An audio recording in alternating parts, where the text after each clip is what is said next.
saving ass, but it's time. It's time, y'all, here at the AMC Victoria Gardens 12. It's time for justice.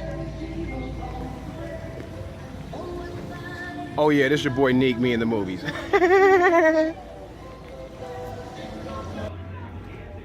Look at this, y'all. AMC Victoria Gardens is slipping big time, yo. Justice League, DC comic book, big ass film, comes out today. No marquee, no poster nowhere. It's like it's middle of January and just a regular old movie's coming out. It's like, yo, it's all presentation, yo. Ridiculous. Y'all get a big old F for the lack of presentation, yo. Anyways, Justice League. Ugh, ridiculous. For real though, they would never do this for a Marvel film. They would never do this for a Marvel film.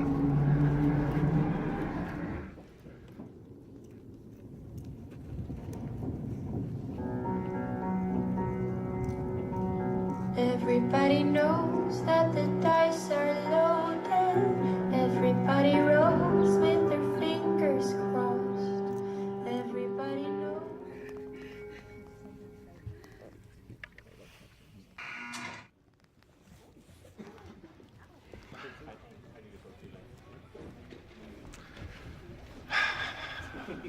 Justice League. Justice League. The only thing I will say about Justice League is, damn you, Mission Impossible 6. God damn you, Mission Impossible. You had to fuck up his face. You had to fuck up his face. That's the only flaw of this movie is Superman's face. The only flaw. Further thoughts. So they do have the poster after all. But yeah, Justice League was dope. Justice League was very dope. Very lighthearted compared to BVS. I think I like BVS a little bit better. The stakes were a little more grisly in BVS. This was dope. This was a dope. I don't think that nightmare sequence in BVS was worth the payoff in this movie though.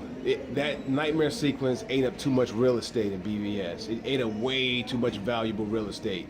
And they paid it off, you know, to a degree.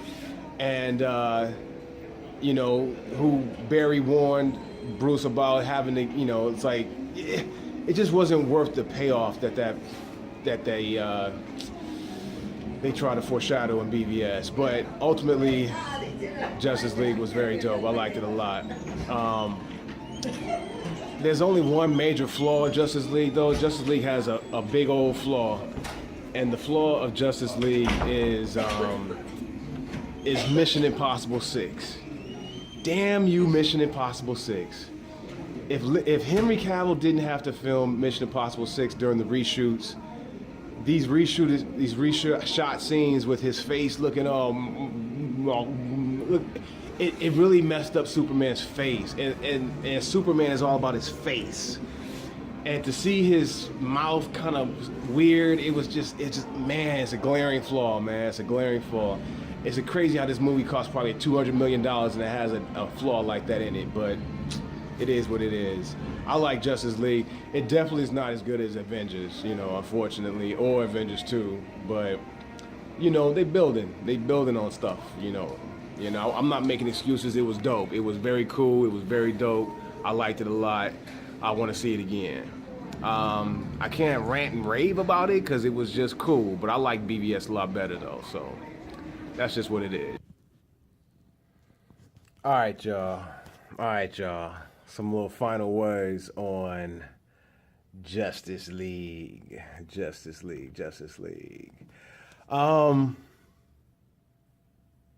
I gotta say it again. Damn you, Mission Impossible 6! I can't get over I just can't get over how they messed up Henry Cavill's face, dude. I can't get over how Warner Brothers allowed this film to be released the way it is visually with the effects, because it's a glaring flaw to me. It's super distracting, and that's the only flaw. The story of this movie was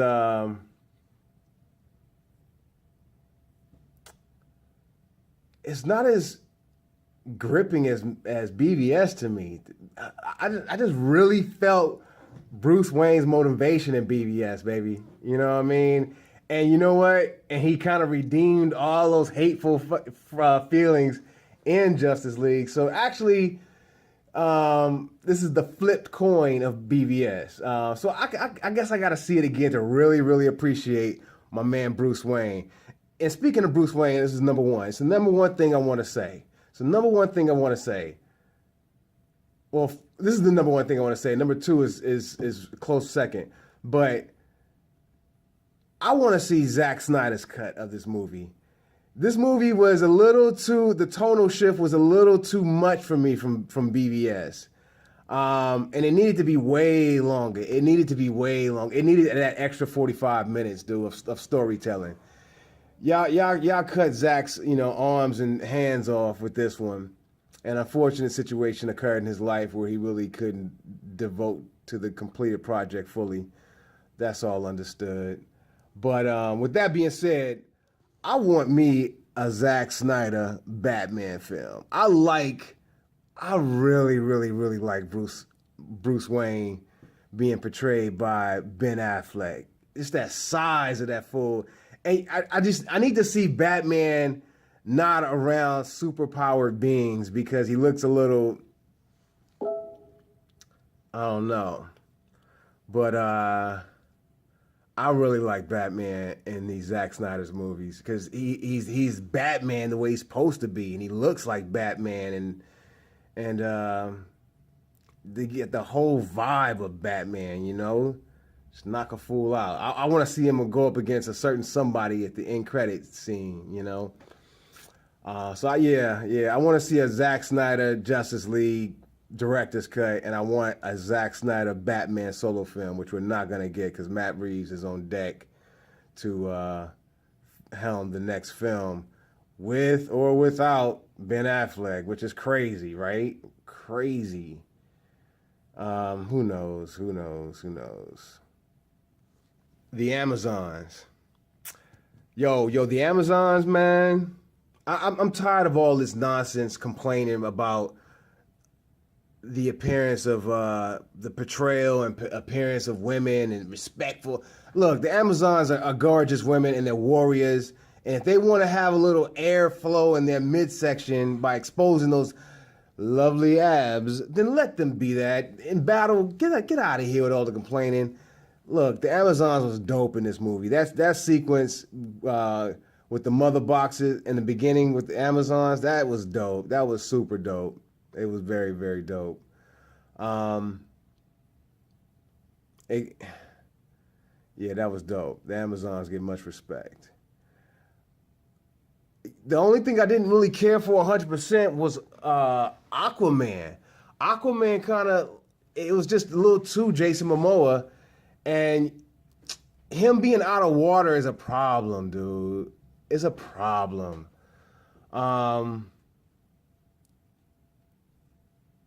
Yeah, because it's like, well, what does an Aquaman do in this situation except kick ass like any other, like Batman?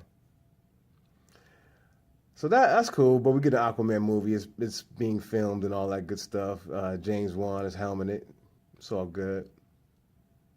I was surprised that I really liked Cyborg. I like my man Ray Fisher's voice. His acting is spot on. To the point where I immediately wanted to see a Cyborg movie.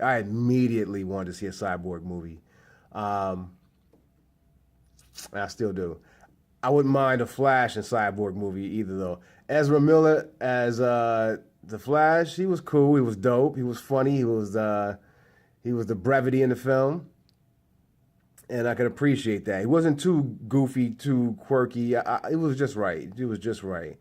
Kind of like my Flash, a little more serious, but that's all right, though. I can appreciate what we got here.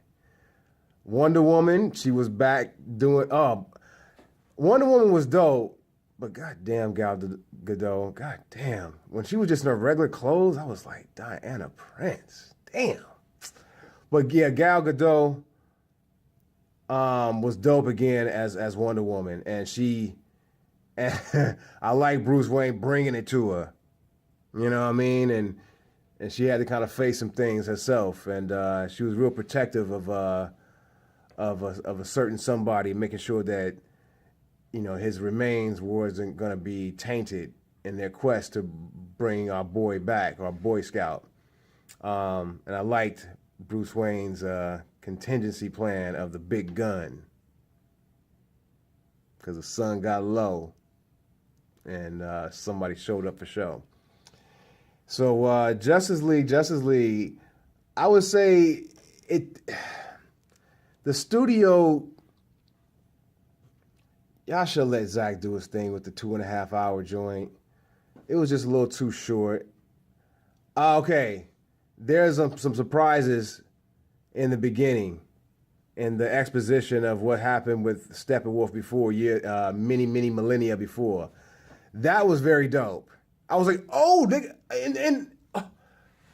I was hoping to see our beacons of green shining light to be introduced in this film, and they kind of did. Those brothers exist, those that core of guardian, protectors. They do exist in this world, so we're gonna see them. Villainy. I actually liked Steppenwolf to a degree. I liked his presence. He had a real fearsome presence, real foreboding, intimidating presence. His look overall was for the birds. It was too CGI. I wish they would have had, I believe my actor's name was Kieran Hines. He played the Russian president in the Ben Affleck joint from the early 2000s, The Sum of All Fears. So it was kind of a reunion in a way. But I wish he would have just, in his flesh, his embodiment played the character instead of the CGI creation they made. You need to cut it out with the CGI-ness. But mocap, baby, mocap. Talk to my man. Planet of the Apes joint. Andy Serkis. But yeah, I like Steppenwolf though. And I liked his demise at the end. That was a good turn. But Hal Jordan should have been a part of that. If you're talking about something to fear, Hal Jordan should have been involved in such a climax. But of course, there's no lanterns. There's barely a Kryptonian. So I like Steppenwolf. Make way for Darkseid. It's your boy Neek, me in the movies. Why would I be filming that wall for homie to kind of walk behind me like that? Obviously, Justice League came out, the poster's right here. I'm filming myself, it's called a selfie. Anyways. It's your boy Neek, me in the movies. I wish I can kind of say more, but anything more would be spoilery. There's 2 after credit scenes, which is dope. That leads into other stuff. So just go see Justice League, y'all. It's a dope movie. Not as dope as BVS, but go peep it out, y'all. It's your boy Neek, me in the movies, before somebody else walked behind me. Ugh.